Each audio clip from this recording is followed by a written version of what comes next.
Bonsoir et bienvenue sur Crime pour les somnambules. Il existe des disparitions qui ne s'effacent jamais. Elles ne crient pas. Elles ne laissent ni trace, ni message. Seulement un vide précis, dessiné à la place d'un nom. Des chambres d'hôtel où la lumière reste allumée. Des valises dans un coin de gare. Des photos où il manque quelqu'un. Mais personne ne sait qui. On cherche des coupables, des monstres. Mais dans l'ombre, il y a autre chose. Le vertige du rien. Une minute de trop, un pas de travers, et quelqu'un disparaît. Ni vivant, ni mort. Juste, effacé du visible. Les autorités parlent d'accidents, de fuites, d'actes volontaires. Mais l'âme humaine ne supporte pas le vide. Alors on invente. Des théories.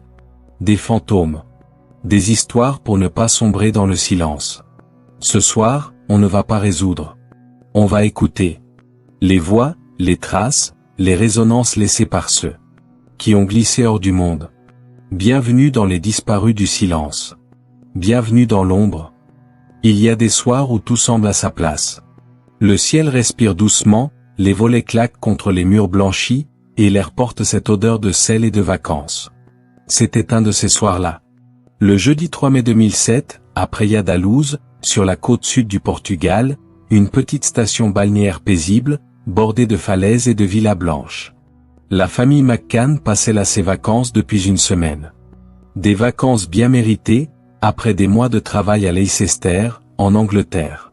Kate et Jerry, tous deux médecins, avaient choisi un complexe tranquille, avec piscine, terrain de tennis, et ce genre d'organisation qui rassure les familles. Animation pour enfants, garderie, sécurité apparente. Ils étaient venus avec un groupe d'amis, 3 autres couples, tous parents, surnommés plus tard par les médias le Tapas 7, du nom du restaurant de l'hôtel où ils avaient leurs habitudes. La journée avait été banale.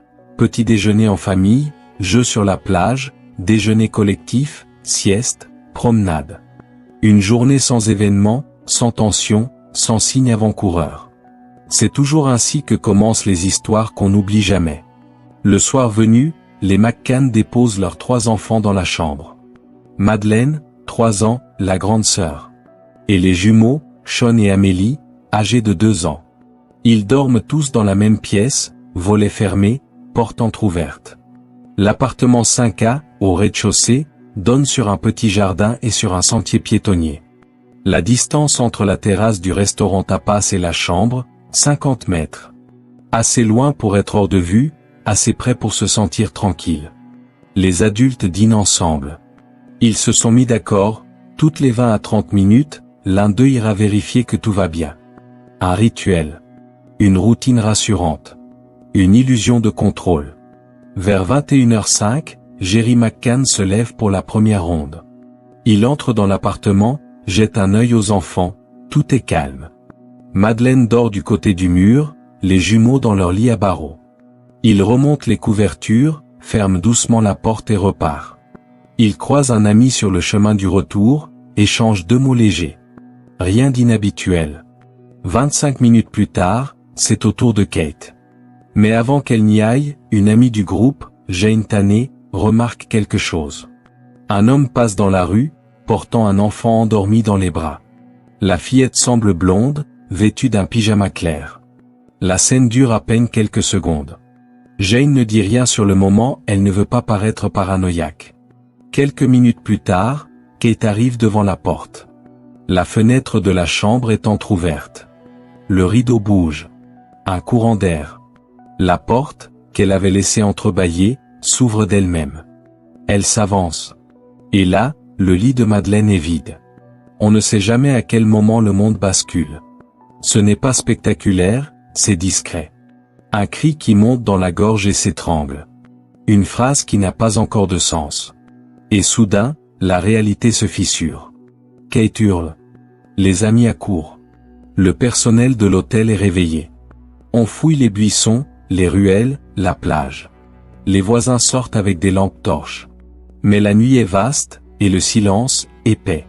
À 22h10, la réception appelle la police. Mais la Policia Judiciaria n'arrivera qu'1h30 plus tard. Le temps, lui, s'est déjà chargé d'effacer. Les premières heures sont cruciales dans une disparition d'enfant.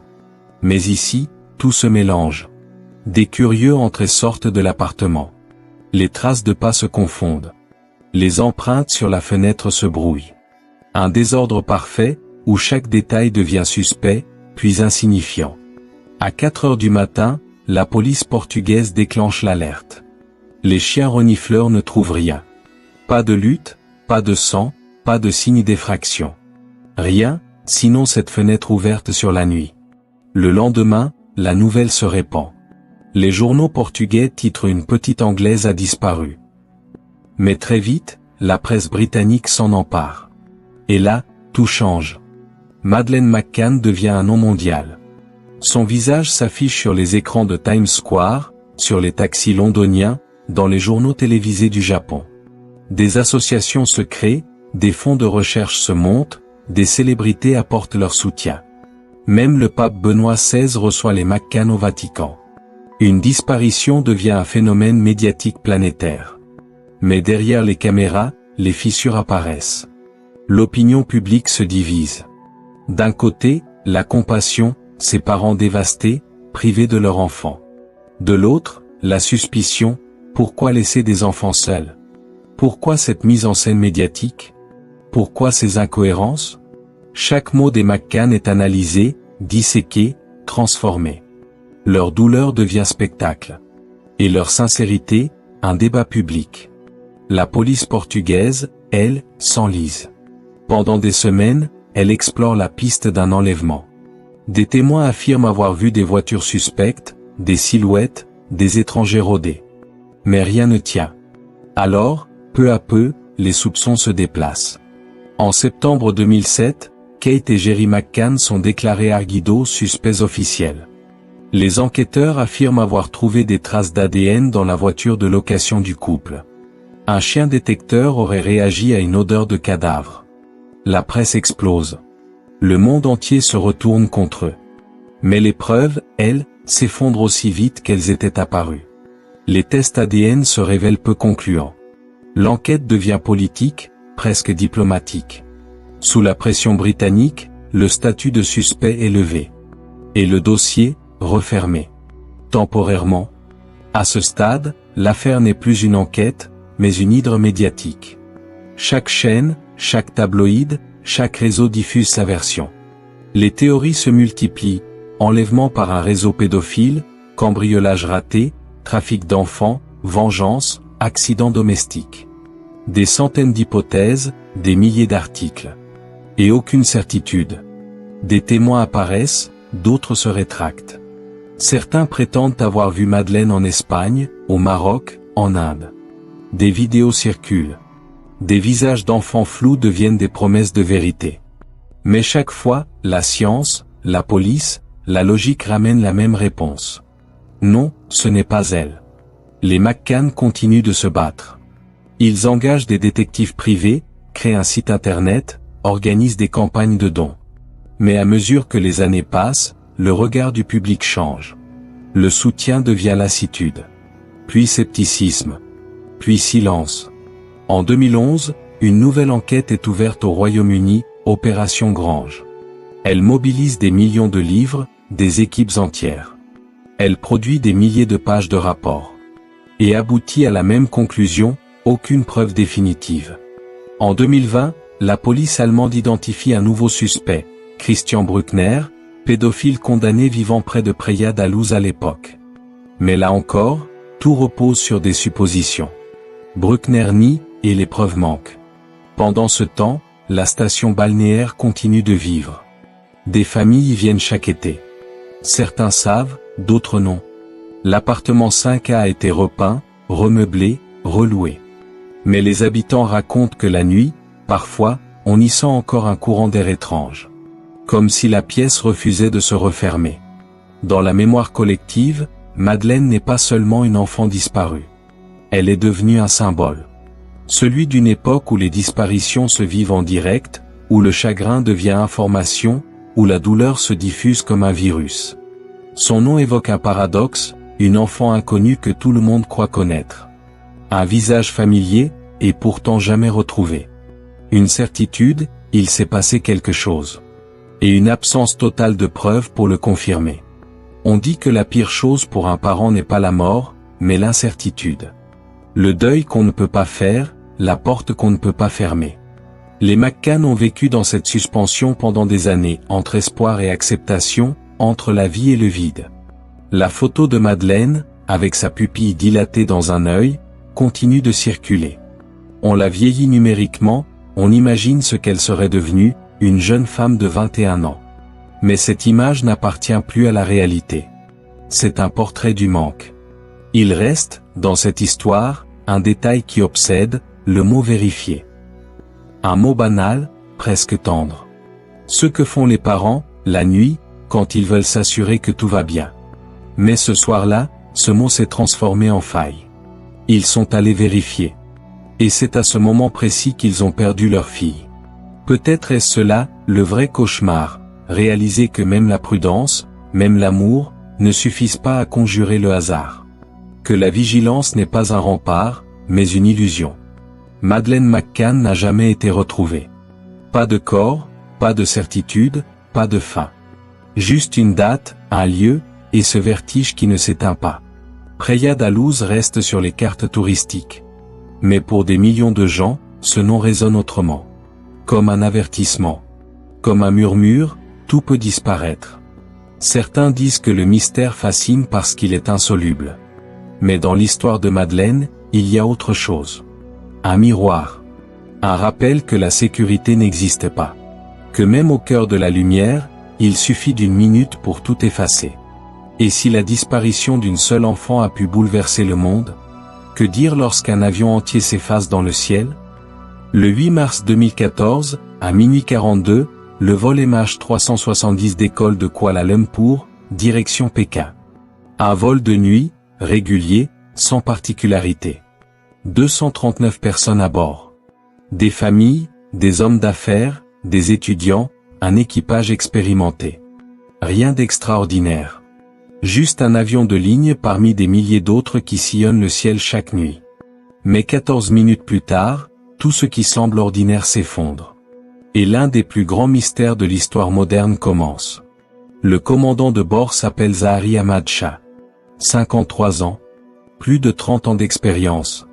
C'est un homme respecté, calme, méticuleux. À ses côtés, le copilote Farik Abdulhamid, 27 ans, en fin de formation. Les deux hommes se connaissent peu, mais tout se passe normalement. Le Boeing 777 s'élève dans la nuit tropicale, traverse sans encombre la côte malaisienne et s'avance vers la mer de Chine méridionale. À 1h19 du matin, la tour de contrôle de Kuala Lumpur transfère le vol au contrôleur vietnamien. Le commandant Zahari répond d'une voix paisible. « Good night, Malaysian 370. » C'est la dernière phrase jamais entendue. 2 minutes plus tard, le transpondeur s'éteint. L'avion disparaît des radars civils. Comme si, d'un geste, on avait soufflé sur sa présence. Silence. Puis un bip régulier de radar. Les contrôleurs pensent à une panne de signal. Ils tentent de joindre l'équipage. Pas de réponse. Ils contactent d'autres avions dans la zone. Personne ne voit rien. Le vol MH370 est tout simplement volatilisé. Mais en réalité, il continue de voler. Pendant plus d'une heure encore. Invisible. Les radars militaires, eux, détectent un signal faible. Le Boeing a viré à gauche, fait demi-tour, puis traversé la péninsule malaise, avant de disparaître au-dessus du détroit de Malacca. Un parcours incompréhensible, à contresens total de sa destination. Personne ne comprend pourquoi.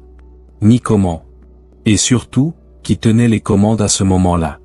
Au lever du jour, quand l'avion aurait dû atterrir à Pékin, les familles se rassemblent dans l'aéroport.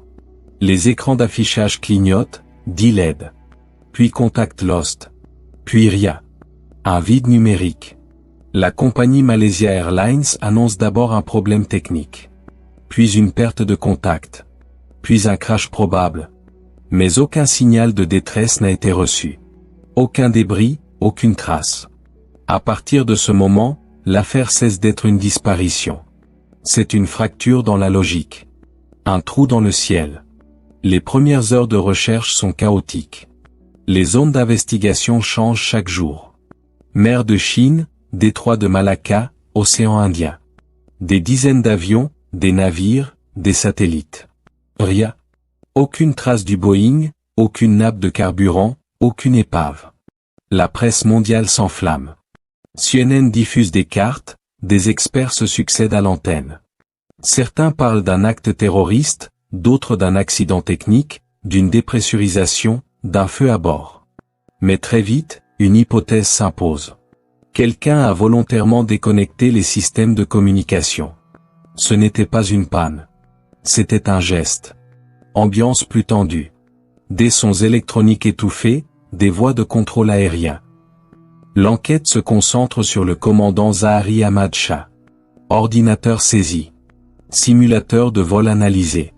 Les enquêteurs y découvrent un itinéraire d'entraînement, très similaire à celui suivi par le MH370 avant sa disparition. Un vol vers le sud de l'océan Indien. Un long trajet, sans retour. Les tabloïds s'en emparent, suicide du pilote. Mais rien ne le prouve. Pas de lettres, pas de messages, pas de signe avant-coureur. Juste une hypothèse qui s'accroche parce qu'elle comble le vide. Le vide, c'est ce que déteste le cerveau humain. Alors, il invente. Il construit. Il comble les trous avec du sens, quitte à le fabriquer. Pendant ce temps, les recherches s'intensifient. Des navires parcourent des milliers de kilomètres carrés d'océan. Les satellites australiens repèrent des objets flottants, illusions d'optique, débris d'autres navires, morceaux de plastique. Le MH370 semble se dissoudre dans la mer. Et puis, en juillet 2015, un fragment d'aile s'échoue sur une plage de l'île de la Réunion. Un flaperon. Analyse ADN, numéro de série, c'est bien celui du Boeing disparu. Le premier et unique vestige. Un morceau d'avion, sans reste humain, sans réponse. Un an plus tard, d'autres débris apparaissent, un morceau de carlingue au Mozambique, un fragment de porte à Madagascar. Toujours les mêmes conclusions. L'avion s'est écrasé quelque part dans l'océan Indien, à des milliers de kilomètres de sa route prévue. Mais où? Et pourquoi? L'hypothèse du suicide du pilote reste la plus simple. Zahari aurait coupé les communications, dépressurisé la cabine pour endormir les passagers, puis mis le cap plein sud avant de plonger l'appareil. Mais les amis du commandant décrivent un homme passionné d'aviation, stable, sans signe de dépression.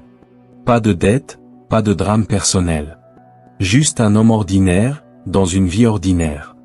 Alors d'autres théories émergent. Des pirates informatiques auraient pris le contrôle à distance. Un feu à bord aurait détruit les systèmes de communication.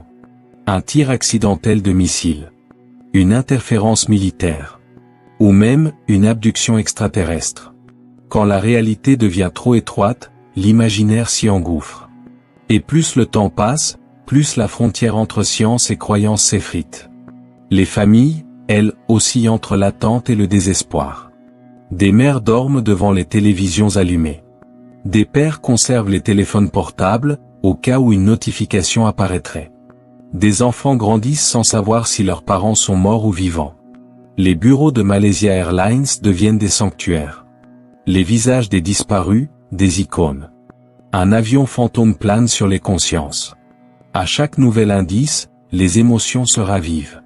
À chaque démenti, elles s'écroulent. C'est cela, la cruauté des disparitions collectives.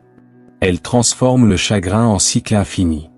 En 2018, après des années de recherches infructueuses, l'enquête officielle est suspendue. La zone de recherche, plus de 120 000 km², est déclarée vide. Nous avons fait tout ce qui était humainement possible. C'est la phrase finale du rapport. Mais ce que personne n'ose dire, c'est que personne ne sait. L'océan garde ses secrets. Et sous ces vagues, le Boeing MH370 repose peut-être encore, intact, quelque part entre les tranchées abyssales et les rêves des survivants. La disparition du MH370 a marqué un tournant. Elle a révélé une angoisse moderne, celle du monde connecté qui perd le contrôle. Comment, à l'ère des satellites, des radars, des caméras, un avion peut-il disparaître? Comment peut-on effacer 239 vies dans un ciel quadrillé de données? La réponse, c'est que la technologie ne nous protège pas du hasard. Elle le rend juste plus visible. Le vol MH370 nous a rappelé que le ciel reste une mer. Et que même dans le vide, il est possible de se perdre. Des théoriciens affirment que le Boeing a continué de voler des heures, en pilote automatique, jusqu'à épuisement du carburant. Il aurait plongé doucement dans la mer, sans explosion, sans trace. Une mort lente, silencieuse, presque paisible. D'autres imaginent un détournement sophistiqué, une cachette sous-marine, une dissimulation volontaire d'un état. Mais au fond, tout cela ne change rien. Car aucune hypothèse ne ramène les passagers. Ce qu'il reste, c'est une absence pure. Un écho. Un nom sur une liste de vols. Et une phrase, la dernière. Good night, Malaysian 370. Dans les aéroports, les haut-parleurs appellent encore les passagers manquants. Leurs valises, elles, tournent sur les tapis roulants jusqu'à l'arrêt complet. Et dans certaines familles, les chambres sont restées intactes, comme si les voyageurs pouvaient encore rentrer. Les disparitions collectives ont quelque chose d'inhumain. Elles ne volent pas une vie, elles volent le sens. Elles transforment le ciel en gouffre, et la mer en tombe sans corps. Elles nous rappellent que la civilisation, malgré ses radars et ses satellites, repose sur une illusion, celle de savoir où tout le monde se trouve.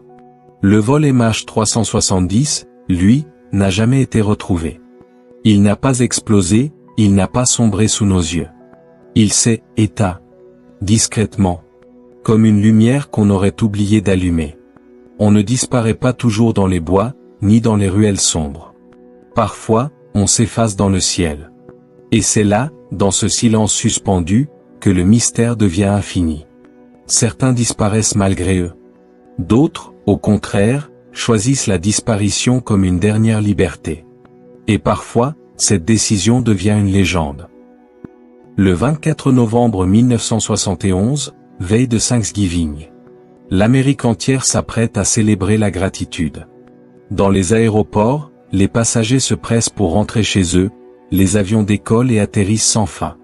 À Portland, dans l'Oregon, un homme monte à bord du vol 305 de la compagnie Northwest Orient Airlines. Un Boeing 727, direction Seattle. Court trajet, à peine une demi-heure de vol. Personne ne sait encore que cet homme va entrer dans la légende. Pas en tant que tueur, ni victime.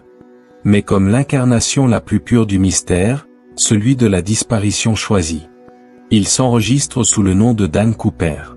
Costume sombre, chemise blanche, cravate fine, mallette noire. Une allure correcte, presque distinguée. Il paie comptant son billet, s'assoit calmement au fond de l'avion, siège 18C. Il commande un bourbon soda et fume une cigarette, à l'époque, c'est encore autorisé. Il n'a rien d'un criminel. Il a même cette politesse tranquille des gens sur deux. Peu après le décollage, il se penche vers l'hôtesse de l'air, Florence Schaffner, et lui tend un petit mot plié. Elle pense d'abord à un numéro de téléphone, ou à une tentative de flirt. Elle glisse le papier dans sa poche sans le lire.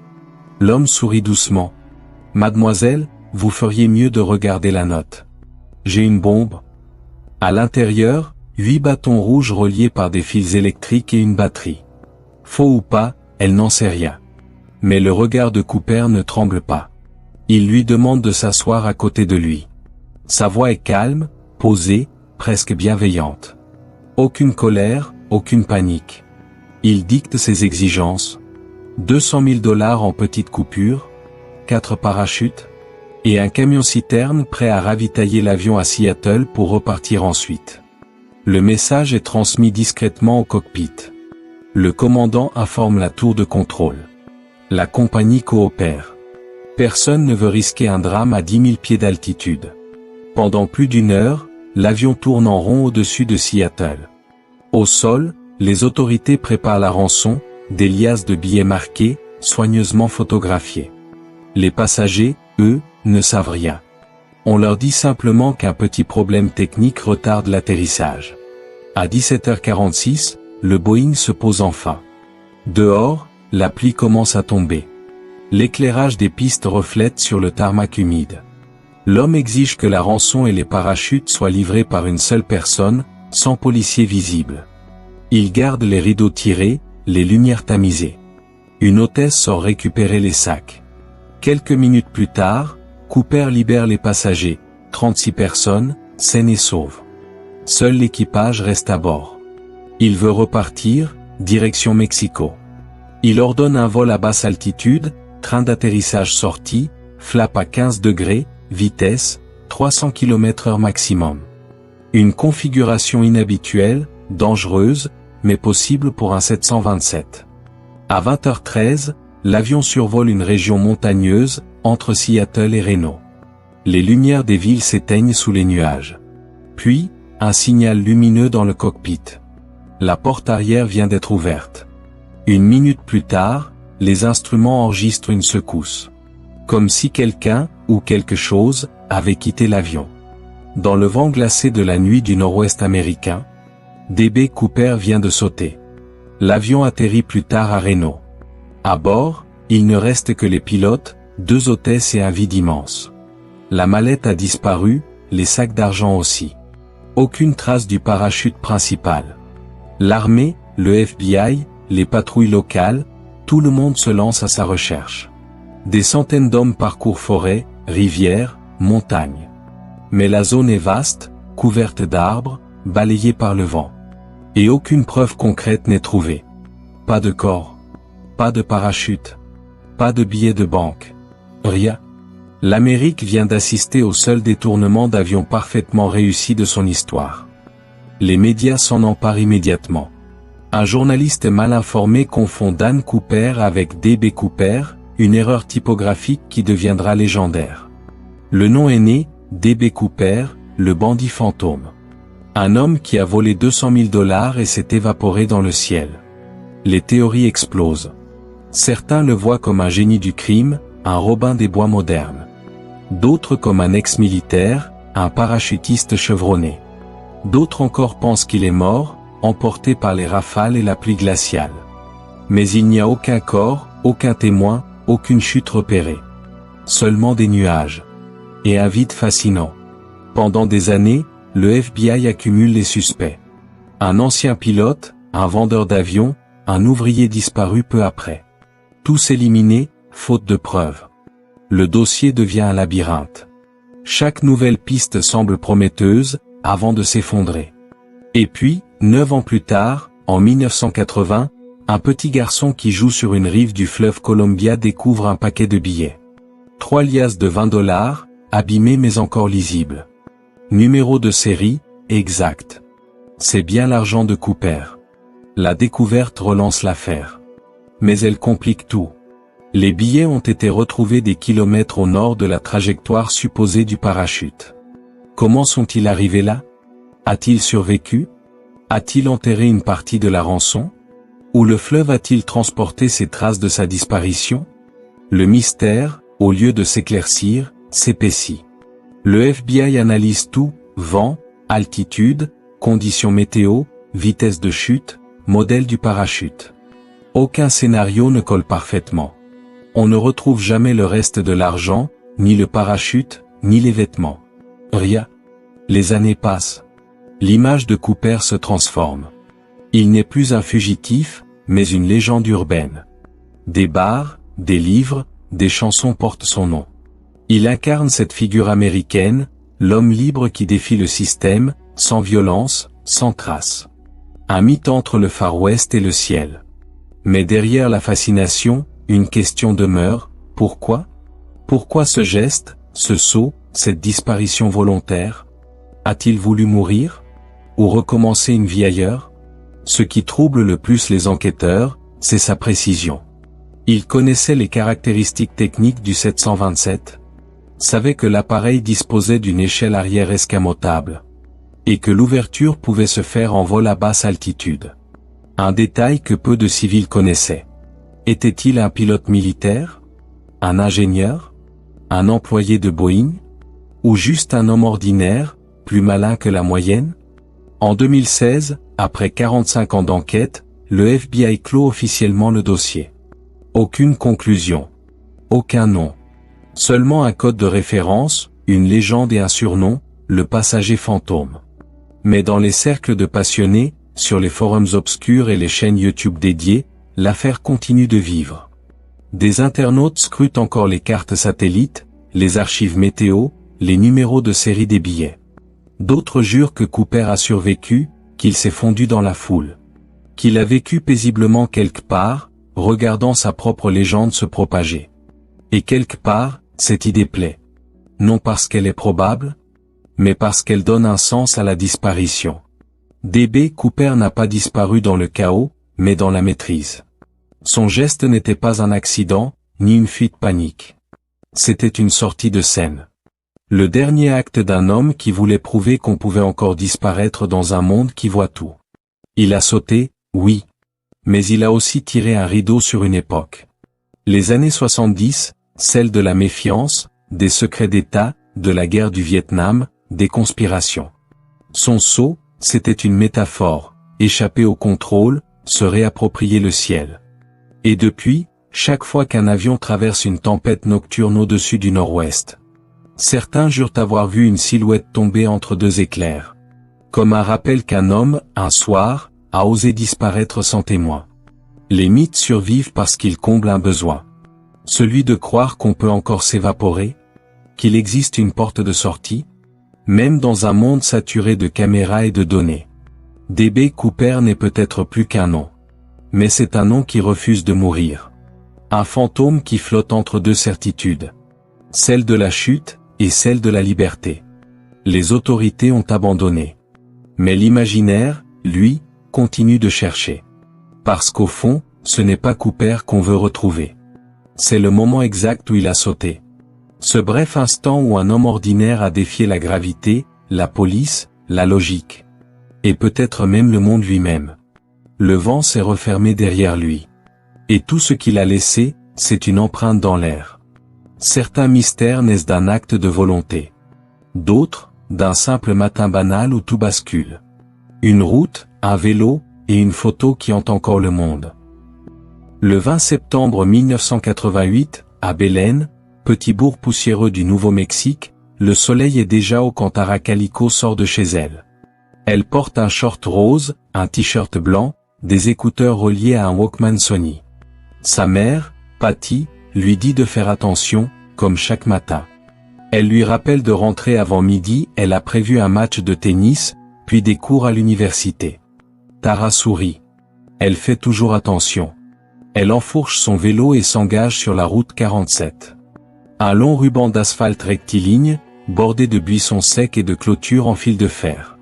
Une route banale, traversée chaque jour par des camions et des pick-up. Une route sans mystère. Et pourtant, c'est là que tout s'arrête. Vers midi, Patty s'inquiète. Tara ne revient pas. Elle part elle-même en voiture sur la route, suivant le trajet habituel de sa fille. Elle trouve des traces de pneus, un morceau du Walkman, et une cassette cassée au bord du fossé. Pas de vélo. Pas de Tara. Rien d'autre que le silence et le vent. Elle alerte la police. Les recherches commencent le soir même. Des volontaires, des chiens, des hélicoptères. La route 47 est passée au peigne fin, des fermes au motel. Mais la nuit tombe, et le désert efface tout. Aucune empreinte, aucune trace de lutte. Comme si la route avait avalé la jeune fille. Tara Calico avait 19 ans. Brillante, sportive, solaire. Elle aimait les livres, les films de science-fiction, la musique des années 80. Tout le monde la décrit comme une fille sérieuse, prévisible, organisée. Elle empruntait toujours le même itinéraire, à la même heure. Une routine parfaite. Et c'est souvent ce que le danger attend, la régularité. Dans les jours qui suivent, la police évoque plusieurs pistes. Un accident, une fugue, un enlèvement. Mais aucun indice solide. Le vélo n'est pas retrouvé. Et aucun témoin n'a vu la jeune fille ce jour-là. Pour la mère, l'idée d'une fugue est impossible. Tara n'avait ni raison ni envie de fuir. Elle avait tout prévu pour l'après-midi, un déjeuner, une rencontre, un retour. Rien, absolument rien, ne laissait présager une disparition volontaire. Les semaines deviennent des mois. Les mois deviennent des années. L'affaire s'enlise, puis s'éteint. Le dossier finit par rejoindre les étagères de la Valencia County Police. Mais en juin 1989, presque un an plus tard, à plus de 1500 km de là, en Floride, un événement étrange relance tout. Dans un parking de supermarché à Port-Saint-Joe, une femme entre dans une station-service. En sortant, elle remarque un fourgon blanc garé à côté de sa voiture. À l'intérieur, sur le siège passager, elle aperçoit quelque chose. Une photo Polaroid, posée là, à la vue de tous. Sur cette photo, un jeune garçon et une jeune femme. Allongés sur un lit. Ligotés. Leur bouche scotchée. Leur visage figé dans un mélange de peur et de fatigue. À côté d'eux, sur le sol, un exemplaire du roman My Sweet Audrina de V.C. Andrew. Le livre préféré de Tara Calico. La femme prévient aussitôt la police. Mais quand les agents arrivent, le fourgon a disparu. Seule la photo reste, saisie, scannée, diffusée. Et tout recommence. La mère de Tara voit la photo à la télévision. Elle reste immobile, puis s'effondre. Elle reconnaît sa fille. Le visage, les cheveux, les traits, jusqu'à la cicatrice sur la jambe. Elle en est sûre, c'est Tara. Les enquêteurs, eux, hésitent. Certains pensent que la ressemblance est frappante. D'autres affirment que les proportions du visage ne correspondent pas exactement. L'analyse photographique reste incertaine. À l'époque, l'imagerie numérique n'existe pas encore. Et l'original du Polaroid, de mauvaise qualité, ne livre rien. Mais ce cliché devient rapidement une icône du mystère. Il passe dans les journaux, les talk-shows, les émissions de True Crime. Deux victimes anonymes, figées dans une souffrance muette, observées par des millions de gens. Et personne ne sait si elles sont encore en vie. La photo est étudiée par le FBI, Scotland Yard, et même par Kodak. Résultat, elle n'a pas été truquée. Elle est authentique. Et la pellicule date bien de quelques semaines avant sa découverte. Mais où a-t-elle été prise? Et qui l'a déposée dans ce fourgon, si visiblement? Des témoins évoquent un homme moustachu, la quarantaine, conduisant un van Toyota. Les recherches tournent à vide. Aucun suspect n'est arrêté. Et la photo, au lieu d'aider, crée une autre forme d'abîme, celle de la spéculation.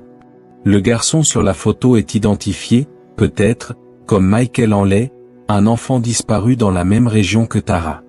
Mais des tests ADN, des années plus tard, révéleront qu'il est mort de froid dans les montagnes, bien avant que la photo ne soit prise.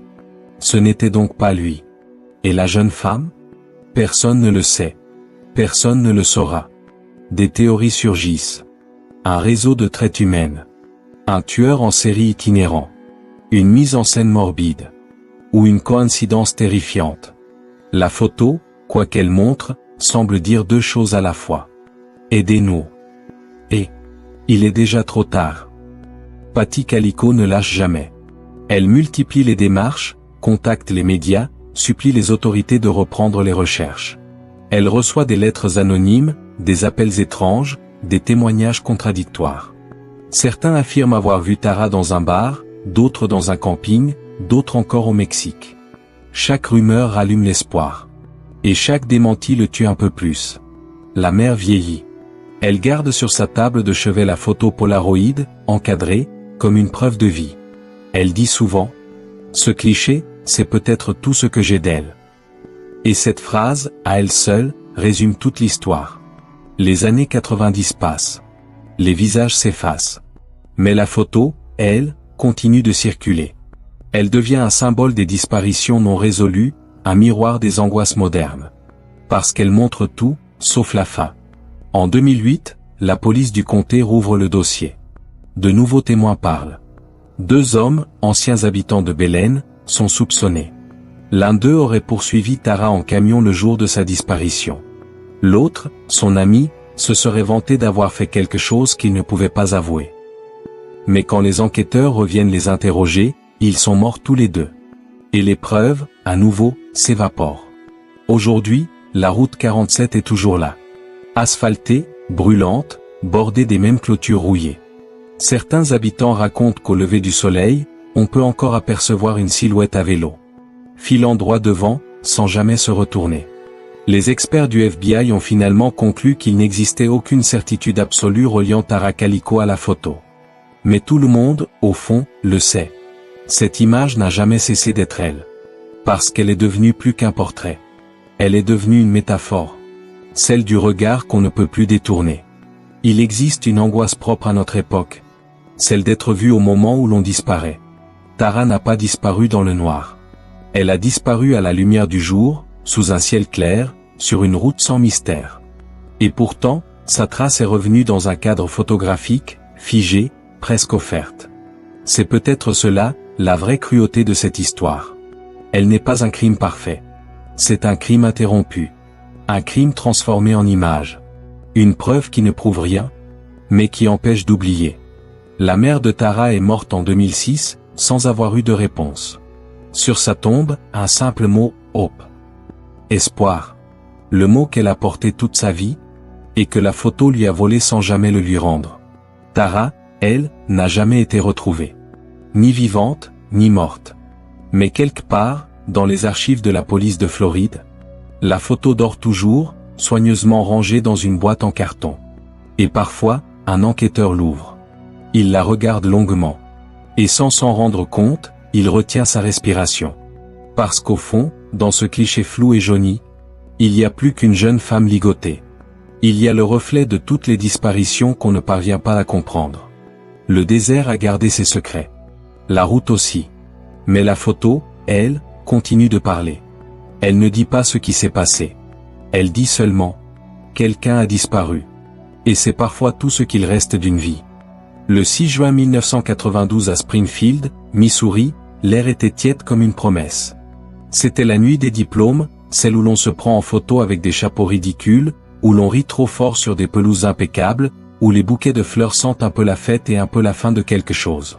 Des adolescentes devenaient ex-lycéennes, un titre sans royaume mais avec l'illusion d'un monde qui s'ouvre. Stacy McCall et Susie Streeter faisaient partie de cette marée joyeuse. Elles passaient de maison en maison, d'un gâteau à l'autre, d'une poignée d'amis à un autre groupe d'amis. Rien d'exceptionnel, juste le rituel américain du passage, quelques verres de soda tiède, des chips, des promesses pour l'été. Leurs cheveux brillants collaient un peu aux tempes, comme si la nuit aussi voulait garder un souvenir d'elle. La mère de Susie, Cheryl Levitt, travaillait tôt le matin, dans ce genre de métier discret où l'on prend soin des apparences des autres pendant que la sienne se fatigue. Elle avait préparé la maison, drap propre, salle de bain nette, la petite lumière du porche qu'on laisse allumer pour dire « rentrez sans bruit ». La routine banale d'une mère qui connaît les nuits de fête et fait confiance à sa fille. Le plan était simple. Rentrer chez une copine, dormir là, puis, finalement, trop de monde on bascule.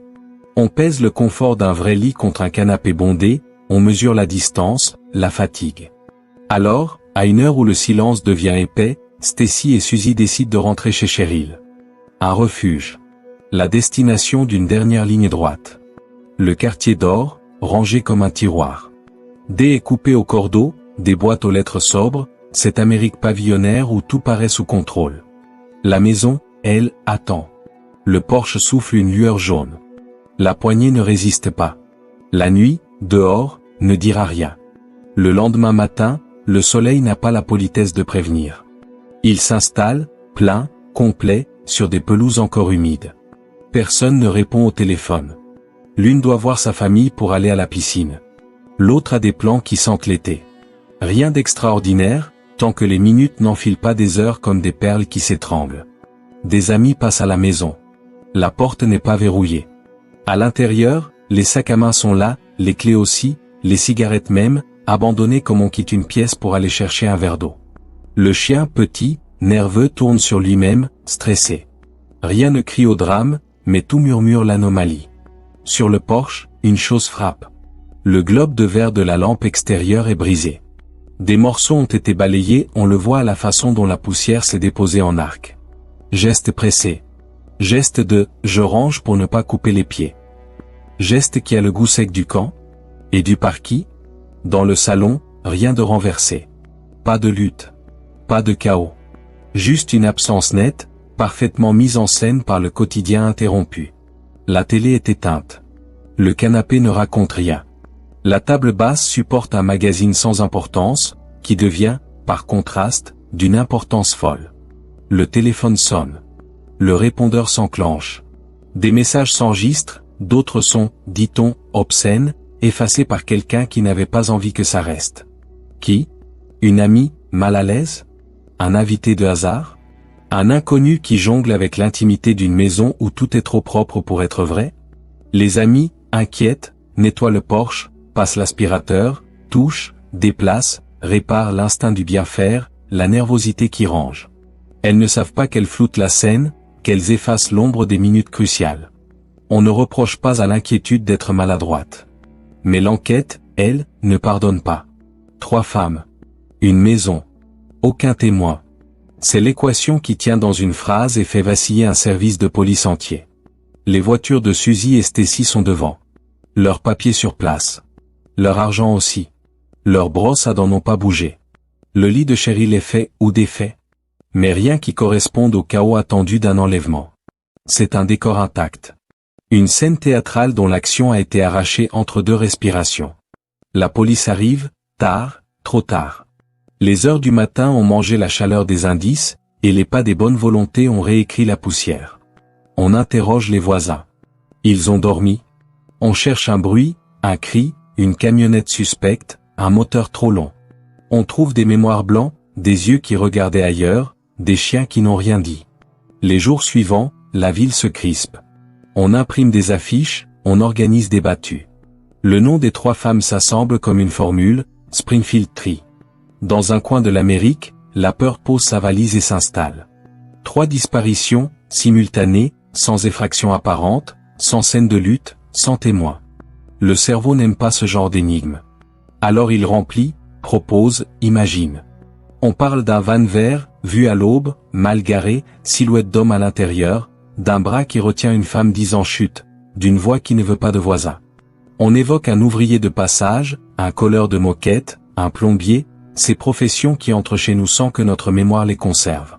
On mentionne un ex rancunier, une connaissance intrusive, un regard croisé au mauvais moment. Un nom circule, puis un autre, un troisième. Les rumeurs font des boucles comme les mouches autour d'une lumière. Certains suspects parlent trop, ou pas assez. Certains aiment l'attention qu'ils reçoivent. D'autres se taisent et se déplacent comme des ombres. Mais au bout du compte, la pièce centrale manque. Où sont-elles?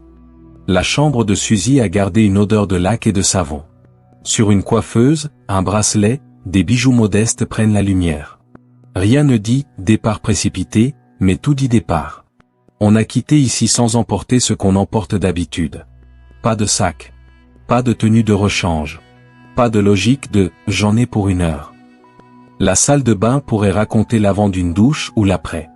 La serviette pend avec la régularité d'un pendule. Une trace d'humidité sur un carrelage que seule une mère remarque. Ce sont des micro-indices qui n'en sont pas, des signes qui suggèrent tout et son contraire. Dans la chambre de Cheryl, une couette repliée à la géométrie d'un geste soigné. On pourrait croire qu'elle s'est levée tôt, comme d'habitude, et que quelque chose l'a arrêtée dans une tâche. On pourrait croire qu'elle n'a pas eu le temps de finir, ou qu'elle a eu trop de temps, soudain, d'un seul coup, d'un temps vide, sans suite. L'enquête trace des cercles. On réécoute les appels de la nuit. On tente de récupérer les messages effacés. On reconstruit à la minute près les déplacements des filles, les fêtes, les arrêts, les embrassades de fin de soirée, la fatigue qui monte, le moment où la décision de rentrer ici a été prise. Les familles tiennent, puis se fissurent, puis tiennent encore. On accorde des interviews.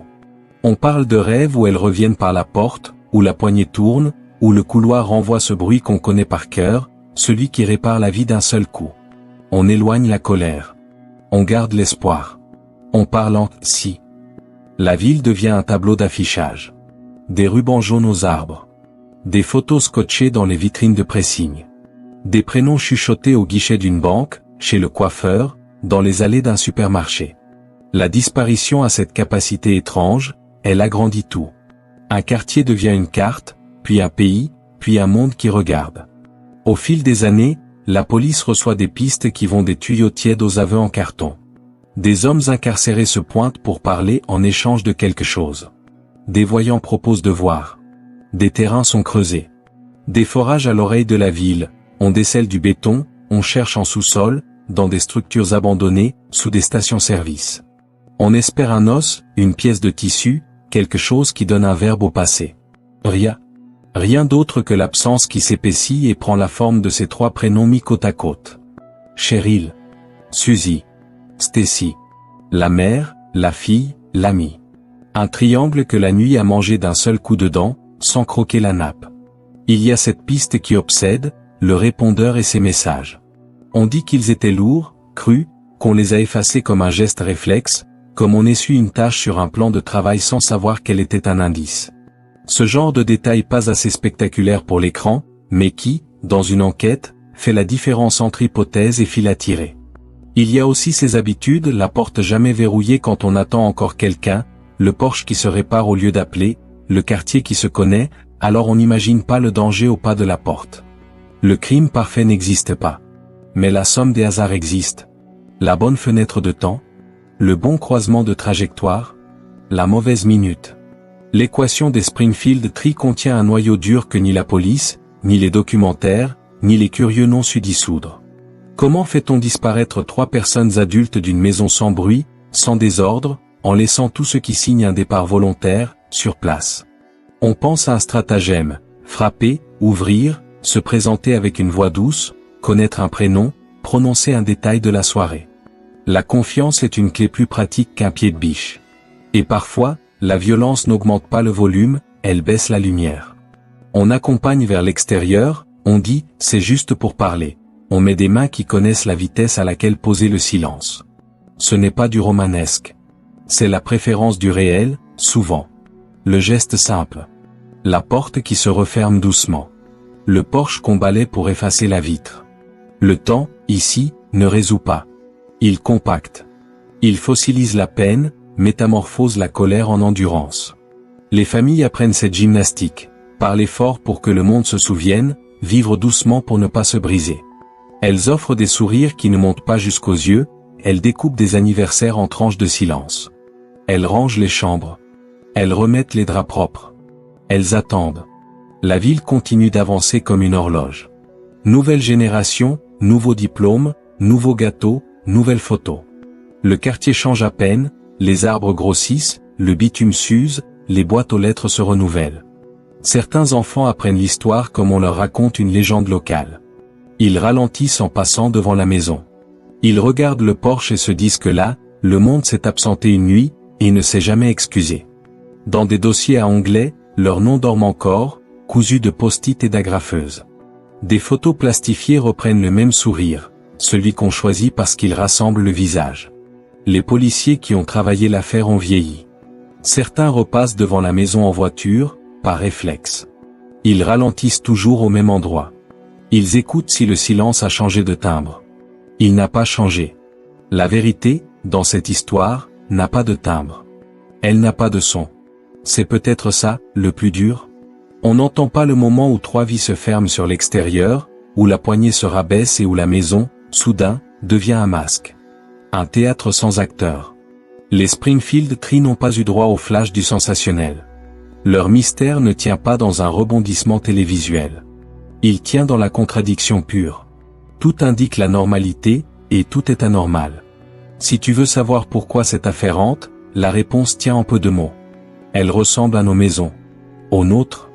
À nos dimanches avec des tasses sur la table et des pulls sur les chaises. Au geste d'allumer une lampe sur le Porsche. Au bruit d'une clé que l'on pose dans un vide-poche. L'horreur a parfois la prudence du quotidien. Elle ne casse pas les meubles. Elle déplace un souffle. Elle passe entre la porte et son battant sans faire grincer la charnière. Ce qui manque, ici, c'est une fa. Pas même une mauvaise. Juste une fa. Un endroit où poser les fleurs, un verbe à conjuguer, un passé à accepter. À la place, il y a une pièce avec de la lumière qui n'éclaire plus rien. Alors, parfois, certains soirs, on revient mentalement devant la maison. On se revoit sur le Porsche, les miettes de verre qu'on balaie avec le plat de la main, le chien qui pleurniche, la porte qui cède sans résistance. On appelle, Suzy? Stacy? Cheryl? On attend que quelque chose réponde. Mais rien ne répond. Le silence est une réponse quand il dure assez longtemps. Parfois, ce n'est pas la mer qui vous prend. C'est un salon, un couloir, une lampe qui se brise et qu'on range en se disant, on verra demain. Le lendemain, ici, n'a pas eu lieu. Springfield Tree demeure un trou dans la carte. Un pli dans le réel. Un Porsche en plein jour qui garde la température exacte de la nuit. Certaines disparitions naissent dans le foyer. D'autres, dans la rue, au cœur répétitif d'un rituel du matin. Un garçon, des journaux, une tournée à l'aube et une ville qui ne se réveillera plus jamais tout à fait. C'est un matin comme les autres. Le 5 septembre 1982, dans une banlieue tranquille de Des Moines, l'air sent la rosée et le papier humide. Il est 6 heures, l'heure où les journaux tombent sur les perrons, où les rues sont encore pleines de brume. Le monde dort, sauf les livreurs. Et parmi eux, un garçon de 12 ans, Johnny Gosch. Il a les cheveux châtains, un sourire plein de vie, un short trop grand et des baskets qui grincent. C'est un enfant sérieux, gentil, aimé. Le genre de garçon qu'on croise tous les jours, et qu'on oublie dans la seconde jusqu'au jour où il n'est plus là. Chaque matin, Johnny se lève avant ses parents. Il prépare son sac de journaux, monte sur son vélo et part faire sa tournée. C'est sa petite entreprise, son indépendance. Les clients connaissent son prénom, lui laissent parfois un pourboire. Il salue les chiens, pédale vite dans les descentes, s'arrête toujours à la même heure au même coin de rue. Une routine millimétrée, à la seconde près. Mais ce matin-là, quelque chose déraille. Un bruit de moteur qu'il ne reconnaît pas. Une voiture brune, stationnée un peu trop longtemps au coin de la rue. Et à son bord, un homme. Plusieurs témoins le verront. Un homme dans la trentaine, brun, moustachu. Il demande son chemin à Johnny. Il a l'air pressé, maladroit. Un autre garçon, livreur lui aussi, voit la scène. L'homme repart, puis revient. Il sort de la voiture, parle à nouveau à Johnny. Et là, un deuxième homme sort du véhicule. Une portière se claque. Et le vélo de Johnny reste seul, couché sur le trottoir. Quand son père, John Senior, se réveille, il s'étonne que les journaux ne soient pas livrés. Il sort, trouve le vélo. Le sac de journaux est encore plein. Mais Johnny a disparu. La famille appelle la police. Et c'est là que tout commence, et que tout s'enraie. La loi de l'époque veut qu'on attende 72 heures avant de signaler une disparition d'enfant. Les fugues sont courantes, disent-ils. Les garçons reviennent toujours. Mais Patty Gosch, la mère, sent immédiatement que ce n'est pas une fugue. Son fils n'aurait jamais laissé son vélo. Elle connaît son fils. Et elle sait. La police ne bouge pas. Alors Patty bouge à sa place. Elle imprime des affiches, parle aux voisins, aux journalistes, aux prêtres, à quiconque accepte de l'écouter. En quelques jours, elle transforme son désespoir en guerre. Mais le mal est fait, les premières 48 heures sont perdues. Et Johnny, lui, semble déjà s'être effacé du monde. Les témoins se multiplient. Certains parlent d'un homme dans une Ford brune. D'autres d'un bruit de moteur, d'un cri, d'une portière. Mais rien n'est clair. Les descriptions varient, les souvenirs se déforment. La police se divise entre scepticisme et impuissance. Les jours passent. Les battus ne donnent rien. Les chiens perdent la trace à quelques mètres du trottoir. Et très vite, le dossier bascule du concret à l'abstrait. Une disparition, sans indice, sans scène, sans raison. Mais Patty Gosch refuse de se taire. Elle devient le visage d'un combat, celui des parents d'enfants disparus qu'on n'écoute pas. Elle écrit, appelle, témoigne. Elle dérange. Et l'Amérique découvre, grâce à elle, une réalité qu'elle préférait ignorer. Il n'existe aucun protocole national pour retrouver les enfants disparus. Pas de fichier central, pas de photos sur les emballages de lait, pas de base de données. Johnny Gosch devient le premier visage d'une campagne nationale. Son portrait apparaît sur les cartons de lait, les panneaux routiers, les magazines. Un visage souriant, un regard clair, figé à 12 ans pour l'éternité. Et sous la photo, cette phrase. Avez-vous vu cet enfant? Mais la réponse, depuis ce matin-là, est toujours la même, non. Au fil des années, l'affaire prend des tournures étranges.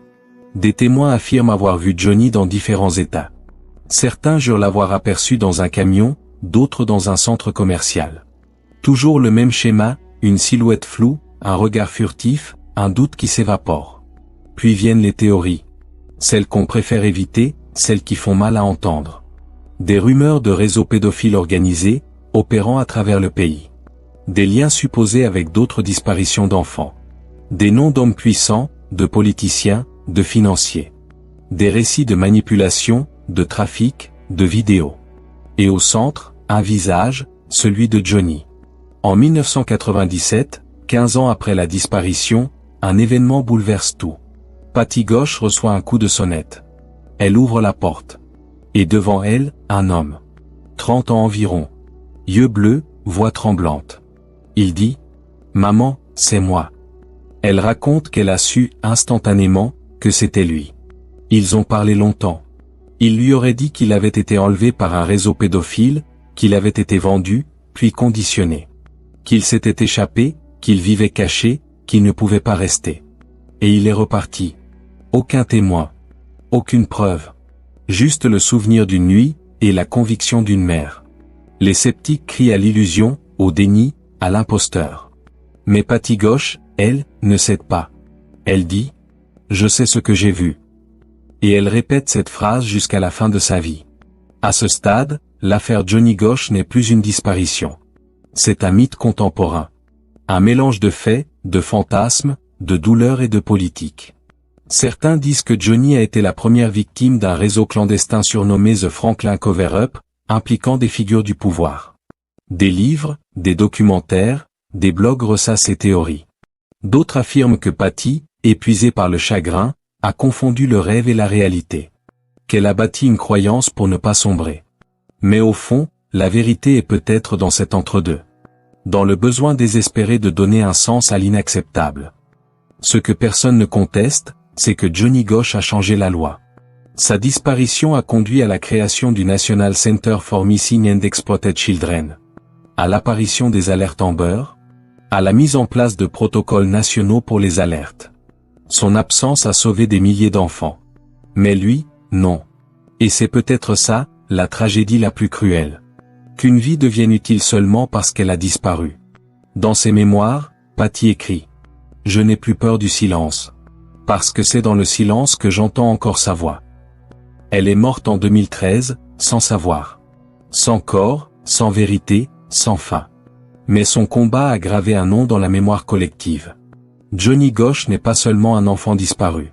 C'est l'enfant qui a forcé l'Amérique à regarder. Un bruit de vélo qui revient. Les roues crissent sur le gravier. Une respiration d'enfant. Parfois, au petit matin, certains habitants de Des Moines disent qu'ils entendent encore le froissement d'un journal sur le pas de leur porte. Un geste bref, précis, comme un rituel. Et le vélo s'éloigne, sans lumière, dans la brume. Personne ne le voit. Mais tout le monde sait. Johnny Ghosh n'est jamais revenu. Mais sa disparition a transformé le pays. Elle a montré qu'un crime sans corps peut quand même laisser une cicatrice visible depuis l'espace.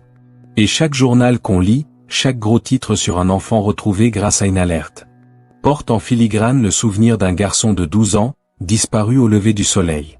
C'est peut-être ça, le plus cruel. Quand l'histoire se referme, le monde continue.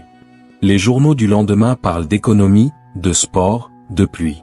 Et quelque part, dans la marge, un nom s'efface lentement, remplacé par d'autres. Johnny Ghosh reste là, pourtant, entre deux pages de silence, comme une virgule qu'on n'a jamais refermée.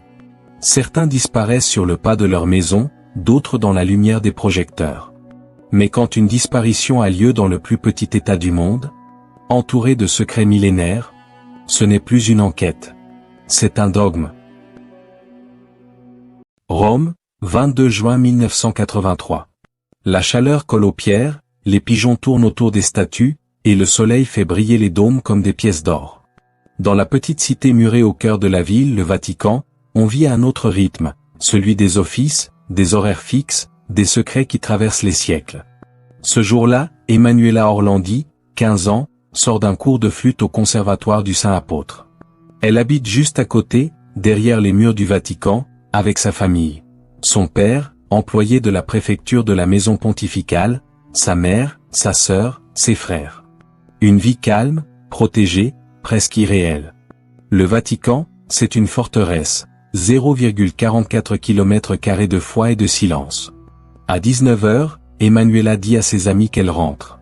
Elle traverse la Via del Pellegrino, un sac à la main, ses partitions serrées contre elle. On la voit parler à une femme brune, puis à un homme près d'une BMW sombre. Et après ça, plus rien. Une adolescente, fille d'un employé du pape, disparue au centre du christianisme mondial, à 2 pas de Saint-Pierre. Un endroit censé être le plus sûr du monde. Et c'est peut-être pour ça que le mystère est resté, parce qu'il ne devrait pas exister. Les premières heures, la famille pense à un retard, une visite, un contretemps. Mais la nuit tombe sur Rome, et Emanuela ne revient pas. La mère, Maria, avertit la police vaticane, qui prévient les carabiniers italiens. Mais la juridiction est floue, la cité du Vatican n'est pas l'Italie. Et la bureaucratie sacrée ne connaît pas l'urgence. Le lendemain, les journaux titrent. Ragazza sparita, la fille du Vatican disparaît. La presse s'empare du drame. Une disparition derrière les murs du pape? Impossible à ignorer. Mais au lieu d'éclairer l'affaire, la lumière va la rendre encore plus obscure. Très vite, un coup de téléphone arrive à la maison Orlandi. Une voix d'homme, accent étranger. Il se fait appeler Pierre Luigi. Il affirme détenir Emanuela, vivante, et exige la libération d'un prisonnier, Mehmet Ali Akka, l'homme qui a tenté d'assassiner le pape Jean-Paul II 2 ans plus tôt. La famille n'y comprend rien. Pourquoi leur fille? Quel rapport entre une collégienne et un terroriste turc? Mais le Vatican écoute, et reste silencieux. Le Saint-Siège, dit-on, évalue. Pendant ce temps, les appels se multiplient. Un autre homme prétend avoir vu la jeune fille à Rome, vendant des partitions de musique. Un troisième assure qu'elle est sous la protection d'un groupe anticommuniste. Les versions se contredisent. Les voix changent. Et chaque nouvel appel déforme un peu plus la vérité. Elle est avec nous? Elle va bien? Nous voulons un échange. Les enquêteurs italiens prennent les appels au sérieux. Mais le Vatican, lui, se ferme. Les murs, déjà hauts, deviennent infranchissables. On ne partage plus les informations. On nie. On relativise. On prie. Pendant ce temps, la famille Orlandi colle des affiches dans les rues de Rome. Des centaines de visages d'une jeune fille souriante, avec ces mots. Aiutateci a trovarla, aidez-nous à la retrouver. Les jours deviennent des semaines. Et la cité éternelle commence à douter. Si on peut disparaître ici, on peut disparaître n'importe où. Son dos qui coule dans une fontaine. Le vent soulève des papiers collés sur un mur. Puis l'affaire prend une tournure vertigineuse. Des journalistes reçoivent des lettres anonymes. Certains affirment que le Vatican sait tout. D'autres que la disparition d'Emanuela est liée à une opération financière secrète. Au même moment, la Banque du Vatican est éclaboussée par un scandale colossal. Le Banco Ambrosiano s'effondre, des millions disparaissent, et son président, Roberto Calvi, est retrouvé pendu sous un pont de Londres. Un suicide qui sent la mise en scène. Dans les rumeurs, Calvi, la mafia italienne et le Vatican forment une trinité maudite. Et voilà qu'on murmure qu'Emanuela aurait été kidnappée pour faire pression sur ses réseaux, pour forcer le silence, pour cacher une transaction. Ou, à l'inverse, qu'elle a été prise en otage par des puissances étrangères voulant embarrasser le pape. Chaque hypothèse en nourrit 10 autres. Et pendant ce temps, une seule chose reste vraie, la fillette n'est toujours pas rentrée. Les années passent. Les témoins vieillissent. Les théories se succèdent. Que Emanuela a été enlevée par un groupe qui voulait échanger Akka contre des secrets d'État. Qu'elle a été victime d'un réseau pédophile opérant au sein même du Vatican, impliquant des membres du clergé. Qu'elle a été enterrée discrètement, dans un des cimetières secrets réservés aux religieux. Les archives s'emplissent de rumeurs. Et la foi des proches se transforme lentement en colère. Le frère d'Emanuela, Pietro, grandit avec cette absence comme une blessure à ciel ouvert. Il devient militant, enquêteur amateur, homme seul contre une muraille institutionnelle. Chaque année, il manifeste place Saint-Pierre, avec la photo de sa sœur autour du cou. Et chaque année, le pape quel qu'il soit détourne légèrement le regard. En 2005, un ancien chef de la bande criminelle de Rome, la Banda della Magliana, révèle sur son lit de mort que le corps d'Emanuela aurait été enterré dans un cimetière du Vatican. Et que le pape Jean-Paul II aurait été informé du rapt. Des fouilles sont demandées. Refusées. En 2012, un autre coup de théâtre. Un journaliste reçoit un dossier secret, une lettre interne du Vatican mentionnant les dépenses liées à l'entretien d'Emanuela Orlandi à l'étranger entre 1983 et 1997. Faux grossier ou document authentique? Impossible à dire. Mais le symbole est clair, même les papiers sentent désormais la manipulation. Et puis en 2019, sous le pontificat de François, un nouvel espoir. Les Orlandi reçoivent une lettre anonyme indiquant qu'Emanuela serait enterrée sous la tombe d'une princesse allemande dans le cimetière du Vatican. On ouvre les sépultures, en direct, sous les caméras. Résultat, vide. Les cercueils, déplacés il y a des décennies, ne contiennent plus rien. Même les morts semblent avoir fui. À ce stade, l'affaire n'est plus policière. C'est une parabole. Celle du silence institutionnel, du pouvoir qui se referme sur ses propres ombres. Emanuela Orlandi, c'est la fille que le Vatican ne veut pas retrouver. Parce que sa vérité coûterait trop cher. Ou parce qu'elle est déjà écrite quelque part dans un dossier scellé sous une signature papale. Mais pour Pietro, son frère, le combat continue. Chaque année, il se tient sur la place. Et lit le même message. Si Emanuela est vivante, qu'on la laisse parler. Si elle est morte, qu'on nous dise où elle repose. Et chaque année, les cloches du Vatican répondent à leur manière. En sonnant. Juste en sonnant. Dans la cité de Dieu, tout est classé, répertorié, archivé. Sauf elle. Son dossier, dit-on, aurait été déplacé d'une section à l'autre. Comme pour brouiller les pistes. Mais au fond, les institutions savent que certaines vérités ne sont pas faites pour être découvertes. Elles sont faites pour être gardées. Alors le nom d'Emanuela reste suspendu, entre les colonnes du Bernin, entre la foi et le doute. Une note manquante dans un orgue qui joue depuis 2 millénaires. Les disparitions fascinent parce qu'elles abolissent les certitudes. Mais celle-ci, celle du Vatican, est d'une autre nature. Elle parle de la frontière entre la pureté affichée et le pouvoir caché. Entre la prière et le silence organisé. Emanuela Orlandi n'a jamais été retrouvée. Mais son absence a fissuré le marbre des dogmes. Elle a rappelé que même les murs les plus saints peuvent avoir des caves qu'on ne visite pas. Et dans la mémoire collective italienne, elle est devenue plus qu'une victime. Elle est devenue une question. Jusqu'où va le secret? Parfois, le soir, à Rome, quand les touristes quittent la place Saint-Pierre et que les échos s'éteignent. Certains disent avoir aperçu une silhouette d'adolescente passer entre les colonnades. Une flûte à la main, des pas légers. Elle ne parle pas, ne regarde pas. Elle passe, simplement. Comme si elle cherchait encore la sortie.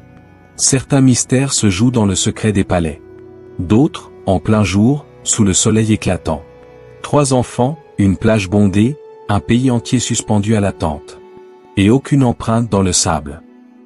26 janvier 1966. Adélaïde, Australie du Sud. Le genre de matin où tout paraît suspendu à la lumière. Le ciel, éclatant, sans nuages. L'océan, d'un bleu presque trop calme. Et sur la plage de Glenelg, des familles entières venues célébrer la fête nationale. Des parasols rayés, des glacières pleines de sandwichs, des enfants qui courent pieds nus sur le sable brûlant. Au milieu de ce décor presque publicitaire, 3 visages sourient. Jane, 9 ans, sérieuse, grande sœur responsable. Arna, 7 ans, rieuse, un peu effrontée. Et Grant, 4 ans, le petit dernier, toujours accroché à la main d'une sœur. Les enfants Beaumont. Ils habitent à Somerton Park, à quelques kilomètres de là. Leur mère, Nancy, les laisse prendre le bus de 8h45 pour passer la matinée à la plage. Un trajet de 10 minutes qu'ils ont déjà fait des dizaines de fois. Rien d'anormal, dans cette Australie confiante des années 60, où les enfants vont et viennent librement. Ils doivent rentrer pour le déjeuner, à midi pile. Ils ne reviendront jamais. Midi passe. Nancy attend. Elle se dit qu'ils ont peut-être pris le bus suivant. Puis l'heure tourne. 13h. 14h. Elle commence à marcher dans la rue, à interroger les voisins, à guetter le bruit du bus. Mais à 15h, l'évidence s'impose, les enfants ont disparu. Son mari, Jim, rentre du travail. Ils foncent ensemble à la plage. Le sable est encore chaud, les serviettes encore là. Mais pas de Jane. Pas d'Arna. Pas de Grant. La police arrive, hésitante. On pense d'abord à une fugue, un accident, une baignade qui tourne mal. Mais très vite, le scénario s'effrite. Les témoins, nombreux, racontent tous la même chose. Les enfants étaient avec un homme. Un homme blond, mince, bronzé. Souriant. Il parlait aux enfants comme s'il les connaissait. Il les aidait à creuser dans le sable, à remplir un seau. Certains disent qu'il a couru avec eux vers l'eau. D'autres qu'il les a aidés à acheter des pâtisseries à la boulangerie voisine. Et après ça, plus rien. L'homme et les enfants disparaissent dans la foule. Comme avalés par la lumière. Ce qui rend cette affaire si dérangeante, c'est son absurdité. Une disparition en plein jour, sur une plage bondée, avec des centaines de témoins. Pas de cris, pas de lutte, pas de panique. Juste 3 enfants qui s'évanouissent dans un espace ouvert, sous le regard de tout le monde. On fouille la mer. On dresse des barrages routiers. On interroge les chauffeurs de bus. Rien. Pas un vêtement, pas un jouet, pas une trace. Le sable a tout effacé. Et dès ce jour-là, l'Australie change. Le pays insouciant, confiant, devient un pays qui regarde par-dessus son épaule. Le mot danger entre dans le vocabulaire des familles. Les Beaumont deviennent un nom connu dans tout le pays. Chaque journal publie leur visage. Les affiches couvrent les abribus, les vitrines, les boîtes aux lettres. Le visage sérieux de Jane, le sourire d'Arna, les yeux clairs de Grant. Les enfants parfaits d'une époque parfaite, que la réalité vient de détruire. Les premières pistes affluent. Un témoin affirme avoir vu les enfants jouer avec un homme près d'une fontaine. Un autre jure les avoir vus marcher vers un parc, main dans la main avec leur ami blond. Certains disent même les avoir croisés dans un café, où la petite Jane aurait commandé un gâteau, en disant que c'était pour l'homme. Un détail glaçant. Jane n'avait jamais d'argent. Et pourtant, elle a payé. La police établit un portrait robot. Un visage banal, cheveux clairs, 30 ans environ, bronzé, sourire tranquille. Un visage comme on en voit des milliers sur les plages australiennes. Trop banal pour être utile. Trop normal pour être soupçonné. Des plongeurs fouillent les rochers. Des volontaires ratissent la côte. Des hélicoptères survolent la mer. Mais il n'y a rien. Aucun corps. Aucune trace. L'affaire, très vite, dépasse la police locale. Elle devient nationale. Le Premier ministre offre une récompense. Les journaux publient des lettres anonymes. Des médiums se manifestent. Et pendant ce temps, les parents vieillissent à vue d'œil, enfermés dans une maison qui ne respire plus. Les années 70 arrivent. Rien n'a bougé. L'enquête tourne en rond. Mais un nom commence à circuler, Bevan von Hennem, un homme déjà soupçonné dans d'autres affaires d'enlèvement. Son profil colle à celui de l'homme de la plage. Mais aucune preuve. Aucune confession. Il sera finalement condamné pour d'autres crimes, sans jamais être lié formellement aux enfants Beaumont. Puis viennent les imposteurs. Des hommes qui s'accusent pour exister. Des témoins qui mentent pour de l'attention. Des pistes creusées jusqu'à l'épuisement. Et toujours, la même phrase dans la bouche des policiers. C'est comme s'ils s'étaient volatilisés. Nancy et Jim Beaumont n'ont jamais quitté leur maison. Ils ont laissé les chambres des enfants intactes, les jouets à leur place, les lits faits. Ils recevaient encore du courrier, des cartes, parfois des moqueries cruelles, parfois des promesses absurdes. Chaque bruit de pas dans la rue les faisait sursauter. Chaque nouvelle photo floue rallumait la douleur. Jim disait souvent « Je veux juste savoir s'ils ont eu peur ». C'est peut-être la phrase la plus humaine de toute cette affaire. Dans les années 2000, de nouvelles fouilles sont ordonnées. Un homme affirme que les enfants sont enterrés sous un vieil atelier de tailleur de pierre, dans la banlieue d'Adélaïde. Les caméras affluent. Les journalistes attendent la révélation. Les pelleteuses creusent. Mais là encore, rien. Seulement du sable, du béton, et du vide. À ce stade, l'affaire des Beaumont n'est plus une enquête. C'est une cicatrice nationale. Une mémoire collective. Un symbole du passage d'un monde naïf à un monde paranoïaque. L'Australie des années 60, c'était un pays qui croyait à la sécurité naturelle des jours ensoleillés. Un pays où les enfants prenaient le bus seuls, où les portes restaient ouvertes. Après Glenelg, tout a changé. Les parents n'ont plus laissé leurs enfants sans surveillance. Les bus scolaires sont devenus la norme. Et la peur, une compagne quotidienne. Les enfants Beaumont ne sont jamais revenus. Mais leur disparition a changé une nation entière. Ce qui hante dans cette histoire, ce n'est pas seulement la disparition. C'est la banalité du décor. La lumière. Le monde qui continue, indifférent. Le sable qui efface les pas avant qu'on ait le temps de se retourner. Les enquêtes criminelles ont souvent une part d'ombre. Celle-ci, paradoxalement, est faite de lumière. Trop de soleil, trop de monde, trop de confiance.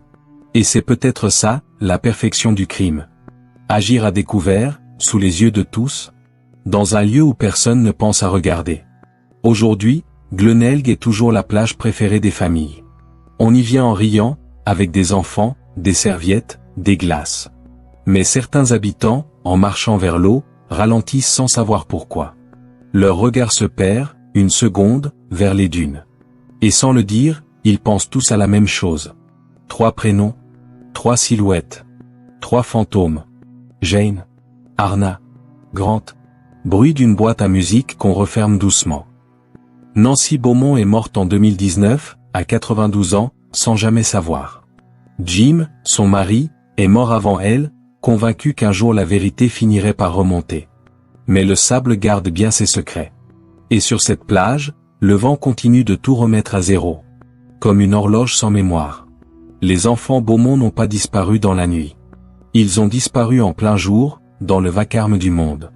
Et c'est peut-être pour ça qu'on les cherche encore. Parce qu'ils représentent la fin d'une innocence collective. Il n'y a pas de traces dans le sable.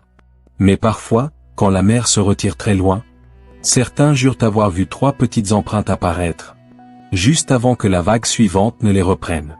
Toutes les disparitions ne naissent pas du crime. Certaines semblent venir d'un autre besoin, celui de s'effacer. De sortir du cadre, de fuir la rumeur du monde. Et parfois, ces départs ressemblent à des adieux déguisés en voyage.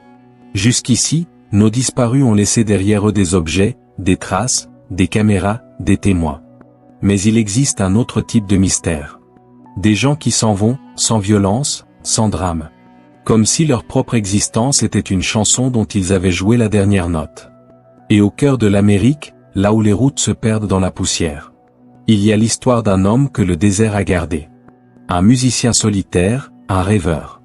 Un homme qui chantait les étoiles avant d'y disparaître. Mars 1975, Californie. Un homme charge une guitare dans le coffre d'une Volkswagen Beetle. Il s'appelle Jim Sullivan, il a 35 ans, et il part prendre l'air. Pas de tournée, pas de contrat, pas de scandale. Juste un voyage vers l'Est, vers le Nouveau-Mexique. Pour écrire, dit-il à sa femme.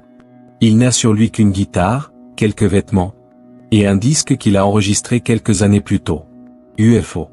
Un album de folk planante, sorti en 1969. Entre country et mystère cosmique. Peu de gens l'ont entendu à l'époque. Mais les rares qui l'ont écouté parlent d'un disque étrange, presque prophétique. Des chansons sur les routes, les étoiles, les hommes venus d'ailleurs. Et dans la voix grave de Jim, une mélancolie presque prémonitoire. Il quitte Los Angeles le 6 mars 1975. Direction Nashville, puis Santa Rosa, au Nouveau-Mexique. Sur la route, rien d'inhabituel, station-service, motel, café perdu. Des témoins le voient, polis, calmes, lucides. Pas d'alcool, pas de drogue, pas de désespoir. Juste un homme qui conduit vers l'inconnu. Mais à Santa Rosa, la route s'interrompt. Jim s'arrête dans un petit motel, paie sa chambre. Il parle brièvement au réceptionniste, range ses affaires, puis ressort. Sa voiture reste garée sur le bas-côté. Dedans sa guitare, son portefeuille, son passeport, ses papiers. Tout ce qui prouve qu'il existait. Et lui, plus rien. Le lendemain, un fermier découvre la voiture. Portières ouvertes, clé sur le contact. Aucune trace de lutte. Pas d'effraction. Le moteur est intact. L'essence encore là. Autour, dans le sable, des empreintes de pas. Elle s'éloigne sur quelques mètres, puis s'arrête net. Le reste, effacé par le vent. Le désert du Nouveau-Mexique garde le silence comme une religion. Et Jim Sullivan s'y est dissous. Pendant des mois, sa famille le cherche. Les autorités fouillent les ranchs, les ravins, les routes secondaires. Rien. Pas de corps, pas d'os, pas de traces. Son nom passe dans les journaux, puis s'éteint. Mais ses chansons, elles, continuent de circuler. Highway, Sandman, UFO. Des titres qui, soudain, prennent un sens nouveau. J'ai vu le pays au-delà des étoiles. J'ai vu la vérité et elle n'est pas un nom. Une phrase qui, après sa disparition, sonne comme une prophétie. Certains disent qu'il s'est perdu. D'autres qu'il a fait une crise, qu'il a voulu recommencer ailleurs. Mais une rumeur étrange grandit au fil des ans. Celle d'un enlèvement. Pas par des hommes. Par quelque chose d'autre. Le disque UFO parle d'une fuite, d'un départ au-delà des étoiles. Et dans la mythologie populaire, Jim devient l'homme qui a rejoint sa propre chanson. Un poète trop lucide, happé par l'horizon qu'il chantait. Une légende discrète, sans spectateur, sans témoin. Un artiste qui, au lieu de mourir, aurait simplement changé de fréquence. Les années passent. Les amateurs de folk redécouvrent l'album, le diffusent sur Internet. Le disque devient culte. Un trésor caché, une relique sonore. Et chaque écoute semble contenir un message secret. Comme si Jim parlait encore depuis le désert. On l'imagine marchant sous les étoiles, guitare en bandoulière. Suivant une route que lui seul voyait. Certains disent qu'il a été effacé du monde, mais d'autres pensent qu'il est simplement devenu sa musique. Les disparitions tragiques suscitent la peur. Celle-ci, curieusement, suscite la paix. Parce qu'elle ressemble moins à une fuite qu'à une transformation. Un passage. Jim Sullivan n'a pas disparu dans le noir. Il s'est fondu dans la lumière. Celle du désert, du son, de l'imaginaire. Et son absence a fini par devenir son œuvre.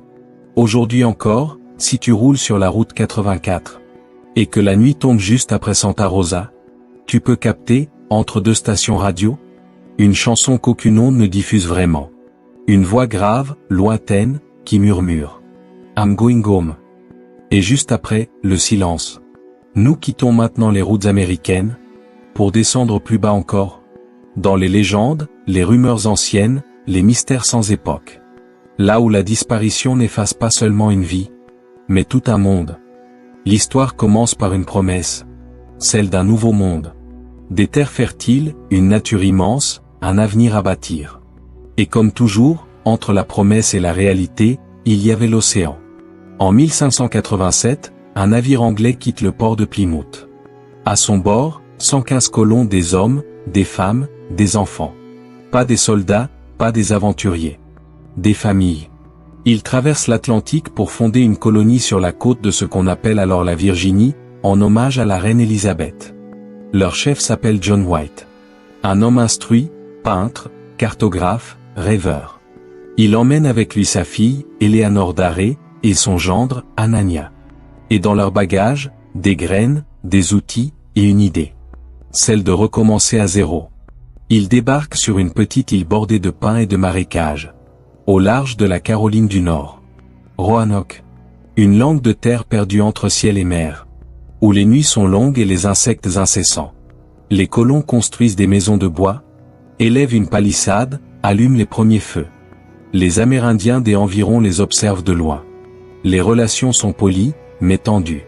Le rêve anglais s'installe dans le vent chaud du sud. Mais déjà, la faim s'invite à table. Les récoltes échouent, les réserves fondent. Et bientôt, la colonie comprend qu'elle ne survivra pas sans aide. Alors, John White prend la mer. Il promet de revenir dans quelques mois avec des vivres. Avant de partir, il laisse un dernier conseil. Si vous devez quitter l'île, gravez un signe. Une croix, si c'est contre votre volonté. Sinon, écrivez le nom de votre destination. Puis le vent l'emporte, et le monde se referme derrière lui. Mais le retour ne se fera pas en quelques mois. L'Angleterre entre en guerre contre l'Espagne. Tous les navires disponibles sont réquisitionnés pour combattre l'armada. John White reste bloqué, impuissant, rongé par l'attente. 3 ans passent. Et ce n'est qu'en 1590 qu'il peut enfin reprendre la mer. 3 années de silence, 3 années d'absence. Le 18 août 1590, jour anniversaire de sa petite fille, la première enfant anglaise née en Amérique, Virginia Daré. John White pose enfin le pied sur Roanoke. Mais la plage est vide. Le silence est total. Les maisons sont là, mais effondrées. La palissade, rongée par le sel. Aucun corps. Pas un cri, pas une trace de lutte. Seulement un mot, gravé sur un poteau. Croatoan. Et sur un autre arbre, 3 lettres à demi effacées, CRO. White reconnaît le nom, Croatoan, une île à quelques dizaines de kilomètres, habitée par une tribu alliée. Il veut s'y rendre immédiatement, convaincu que les colons ont simplement déménagé. Mais la tempête s'abat sur le navire. Les cordages cèdent, les vagues s'élèvent. Les marins refusent de risquer leur vie. Et le navire repart pour l'Angleterre. Sans jamais revenir. Depuis ce jour, personne n'a jamais su ce qu'il est advenu des 115 colons de Roanoke. Pas de restes humains, pas de ruines, pas de tombes. Juste ce mot. Croatoan. Ce mot devenu mythe. Un écho gravé dans le bois, dans l'histoire, dans l'imagination du monde. Les siècles suivants verront naître des centaines d'hypothèses. Les colons auraient été tués par les tribus locales. ou bien absorbés par elles, adoptant leur langue et leurs coutumes. D'autres pensent à la famine, à la maladie, à la fuite vers le continent. Mais aucune certitude. Les archéologues ont fouillé les alentours. Retrouvé quelques artefacts. Un bouton de métal, un poignard, un fragment de céramique. Mais rien de suffisant pour écrire la fin de l'histoire. Peut-être que la colonie de Roanoke n'a jamais disparu. Peut-être qu'elle s'est simplement diluée dans le temps. Une poignée d'Anglais perdus dans l'immensité? Devenu autre chose, un peuple sans origine fixe. Des visages mêlés, des noms effacés, jusqu'à n'être plus qu'une rumeur. Ce serait la première disparition du Nouveau Monde. Et la première légende américaine. Nous avons bâti nos murs sur le sable. La mer les a pris, comme elle prend tout. S'ils nous cherchent, qu'ils suivent le vent. Le mystère de Roanoke n'est pas seulement une énigme archéologique. C'est un miroir. Celui d'une humanité qui veut tout conquérir, et qui découvre que certains lieux refusent d'être possédés. Le Nouveau Monde n'a pas avalé les colons de Roanoke. Il les a transformés. Il les a rendus invisibles. Et peut-être qu'en gravant ce mot Croatoan, ils ont simplement voulu dire « Nous sommes partis vivre autrement ». Roanoke fascine parce qu'il n'y a rien à résoudre. Juste un mot sur un arbre. Et le vertige que laisse une absence parfaite. C'est la disparition pure, sans drame, sans témoin, sans suite. Le genre de mystère que même la science préfère laisser en paix. Parce qu'il ne reste qu'une question.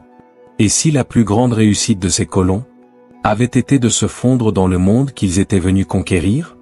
Certains disparaissent avec le vent, d'autres dans le feu. 5 enfants, une maison en flammes, et une famille persuadée que leurs cris ont continué bien après l'incendie. Fayetteville, Virginie-Occidentale, 1945. La guerre vient de se terminer. Les lumières sont revenues dans les maisons, les soldats dans les familles, et les enfants dans les écoles. Chez les soudeurs, l'hiver s'annonce heureux. 9 enfants, une grande maison, un sapin décoré de guirlandes et de pommes rouges. Le père, Georges, est un immigré italien travailleur, respecté dans la communauté. La mère, Jenny, s'occupe du foyer avec une patience infinie. C'est la veille de Noël. Les rires résonnent jusque tard dans la nuit. Mais à 1h du matin, le rêve s'interrompt. Et ce qui s'était annoncé comme une fête devient l'un des mystères les plus obsédants de l'Amérique d'après-guerre. Vers 1h30, Jenny Soder est réveillée par un bruit sec sur le toit. Un claquement, suivi d'un roulement, comme si quelque chose avait heurté la maison puis roulé sur les tuiles. Elle se lève, tend l'oreille, n'entend plus rien, et se rendort. Une demi-heure plus tard, une odeur étrange la tire à nouveau du sommeil. Un mélange de bois brûlé et de plastique fondu. Elle descend les escaliers, et découvre le salon en flammes. Les rideaux, le téléphone, les murs, tout s'embrase en quelques secondes. Jenny crie, réveille son mari. Les enfants les plus jeunes, au rez-de-chaussée, sont évacués. Mais 5 d'entre eux dorment à l'étage, Maurice, 14 ans, Martha, 12, Louis, 9, Jenny, émoticône n'en croyant pas ses yeux et Betty, 6. Georges tente de monter l'escalier, mais les marches sont déjà dévorées par le feu. Il court dehors, cherche son échelle pour atteindre la fenêtre. Elle a disparu. Il veut démarrer son camion pour le coller à la façade et grimper dessus. Le moteur refuse de démarrer. 2 fois de suite. À 2h45, le toit s'effondre. La maison n'est plus qu'un brasier. Les pompiers arrivent 4 heures plus tard. Le feu s'est éteint de lui-même. Dans les cendres encore fumantes, ils ne trouvent rien. Pas d'eau. Pas de restes humains. Rien. 5 enfants. 5 lits. Et aucun corps. Les autorités concluent d'abord à un accident électrique. Le feu aurait tout consumé. Mais Georges et Jenny refusent d'y croire. Ils connaissent leur maison. Et surtout, ils savent ce qu'ils ont vu. Pas de restes d'eau, pas d'odeur de chair brûlée. Et une observation dérangeante. Tous les appareils électriques dans la pièce d'à côté, radio, aspirateur, fer à repasser, étaient encore reconnaissables. Alors pourquoi pas leurs enfants? Les semaines suivantes, des détails étranges s'accumulent. Le téléphone de la maison avait sonné tard dans la nuit, avant l'incendie. Une voix féminine, inconnue, qui aurait demandé un nom que Jenny ne connaissait pas. Puis des rires étouffés. Le lendemain, on retrouve un fil téléphonique sectionné, coupé net, juste avant l'arrivée du feu. L'échelle, elle, est retrouvée à 50 mètres de la maison. Dans un fossé. Et les camions de George? Inspectés par un mécanicien, ils ne présentent aucune panne mécanique. Alors, l'accident n'est plus une explication. Il devient une diversion. George Soder, homme de caractère, n'était pas aimé de tout le monde. Il critiquait ouvertement Mussolini, et dans la petite communauté italienne de Virginie occidentale, ce n'était pas une opinion neutre. Quelques mois avant l'incendie, un vendeur d'assurance lui avait lancé: « Votre maison va brûler, et vos enfants aussi. Vous regretterez vos paroles sur le Duce. » Une menace prise à la légère. Jusqu'à ce qu'elle devienne une prophétie. Les Soder commandent une nouvelle enquête. Mais la police refuse de rouvrir le dossier. Alors George et Jenny décident de chercher seuls. Ils font venir un pathologiste. Celui-ci admet qu'un incendie domestique, même intense, ne peut réduire 5 corps humains à néant. Il faudrait des températures bien supérieures à celles d'un feu de maison. De quoi faire fondre le métal, pas seulement le bois. Et pourtant, le sol de la cave, là où dormaient les enfants, ne montre aucune trace de fusion. Jenny commence à recevoir des lettres. Des inconnus disent avoir vu ses enfants. Dans des écoles, dans des orphelinats, sur des routes. Des témoins affirment qu'un couple italien aurait quitté la ville ce matin-là, avec 5 enfants endormis à l'arrière de leur voiture.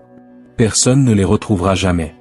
Des années plus tard, une photo arrive par la poste.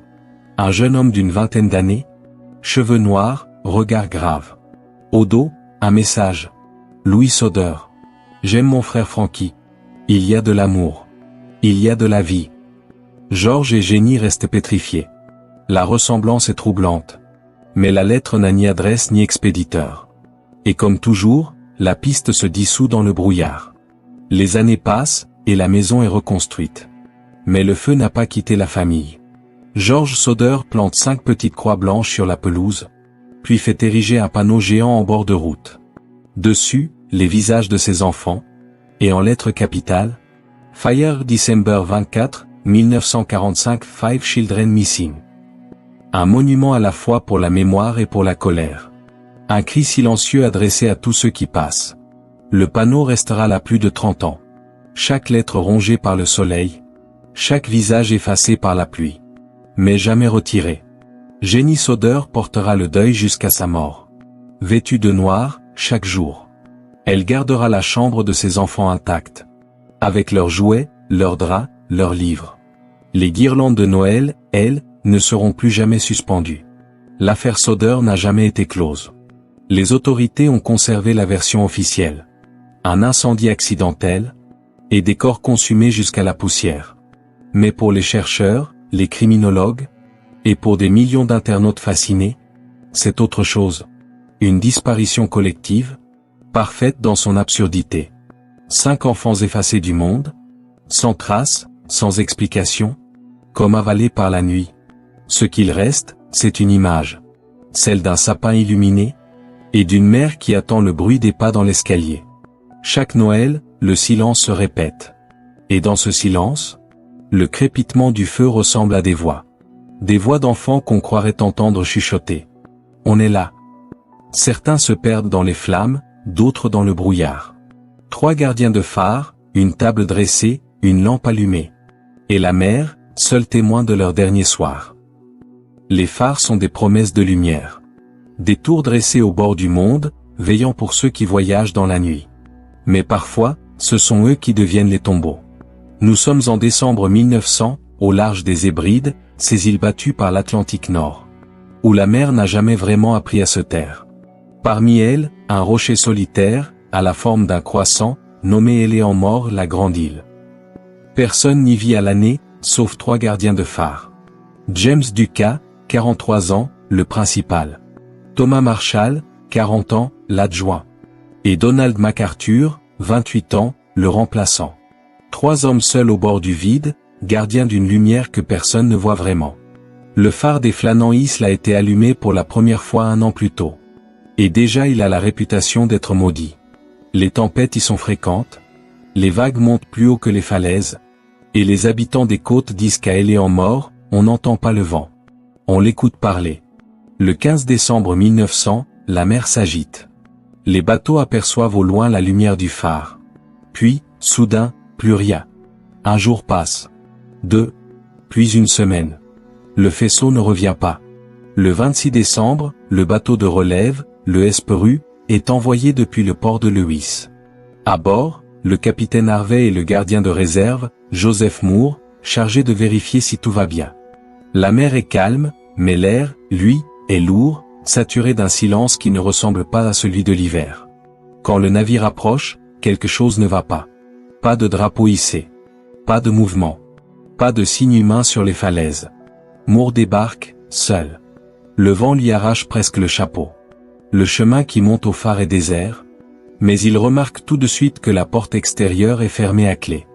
À l'intérieur, la cuisine est impeccable. La table dressée, les chaises à leur place. Le feu éteint depuis plusieurs jours. Sur la table, du pain à moitié mangé. Une chaise renversée. Et sur le mur, un manteau manquant. Dans la pièce voisine, le journal de bord. Dernière entrée, 15 décembre, 9 heures du soir. La main de Thomas Marshall. Le vent souffle plus fort qu'il ne l'a jamais fait. Les lames s'écrasent au-dessus de la falaise. Ducas est inquiet.